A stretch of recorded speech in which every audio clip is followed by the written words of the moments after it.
شروع اللہ کے نام سے جو بڑا مہربان اور بار بار رحم کرنے والا ہے۔ ایک کپڑے میں لپٹ کر رہنے والے، رات کو قیام یعنی رات میں اللہ کی عبادت کے لیے کھڑے ہونا کیا کرو، مگر تھوڑی سی رات، آدھی رات یا اس سے کچھ کم قیام کیا کرو، یا اس سے کچھ زیادہ، اور قرآن کو اچھی طرح ٹھہر ٹھہر کر پڑھا کرو۔ ہم تم پر ایک بھاری فرمان ڈالنے والے ہیں۔ رات میں عبادت کے لیے اٹھنا روح کی تربیت کے لیے اچھا قدم ہے۔ اس وقت کے ذکر کی تاثیر بہت قائم رہتی ہے۔ بے شک دن میں تمہیں بہت مصروفیت رہتی ہے۔ اپنے رب کے نام کا ذکر جاری رکھو اور رات میں سب سے کٹ کر ایک اسی کے ہو جاؤ۔ مشرق اور مغرب کا رب وہی اکیلا ہے، اس کے علاوہ کوئی معبود نہیں۔ تم اسی کو اپنا وکیل بنا لو کہ وہی تمہارے سب کاموں کا نگہبان ہے۔ جو بات لوگ کہتے جا رہے ہیں صبر سے برداشت کیے جاؤ اور اچھے طریقے سے انہیں چھوڑ کر الگ ہو جاؤ۔ جنہیں میں نے اپنی نعمت عطا کی پھر بھی وہ میرے فرمان کو جھٹلاتے ہیں، مجھے ان سے نپٹ لینے دو اور انہیں تھوڑا اور جی لینے دو۔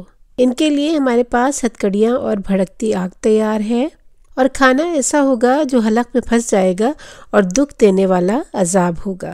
جس دن زمین اور پہاڑوں کو جھٹکے دیے جائیں گے اور پہاڑ ایسے ہو جائیں گے جیسے ریت کے ٹیلے۔ اے مکہ والوں، ہم نے تمہاری طرف ایک رسول یعنی محمد صلی اللہ علیہ وسلم کو بھیج دیا ہے جو تم پر گواہی دینے والے ہیں، جس طرح فرعون کی طرف ہم نے موسیٰ علیہ السلام کو بھیجا تھا۔ فرعون نے رسول کا کہنا نہ مانا تو ہم نے اسے بڑی مشکل میں ڈال کر پکڑ لیا۔ اگر تم بھی رسول کی بات نہ مانو گے تو اس دن سے کیسے بچ سکو گے جب ایک ایسا دن تم پر آئے گا جس کی سختی سے بچے بوڑھے ہو جائیں گے۔ اس دن آسمان اپنی جگہ سے پھٹ جائے گا، یہ اللہ کا وعدہ ہے جو پورا ہو کر رہے گا۔ یہ قرآن ایک نصیحت نامہ ہے۔ اب جس کا جی چاہے وہ اپنے پالنہار کی طرف اپنا راستہ بنا لے۔ آپ کے پالنہار کو معلوم ہے کہ آپ اور آپ کے ساتھی نماز کے لیے کھڑے ہوتے ہیں 2/3 رات میں، کبھی آدھی رات کو اور کبھی تہائی رات کو۔ اللہ نے رات اور دن کا صحیح اندازہ کر رکھا ہے۔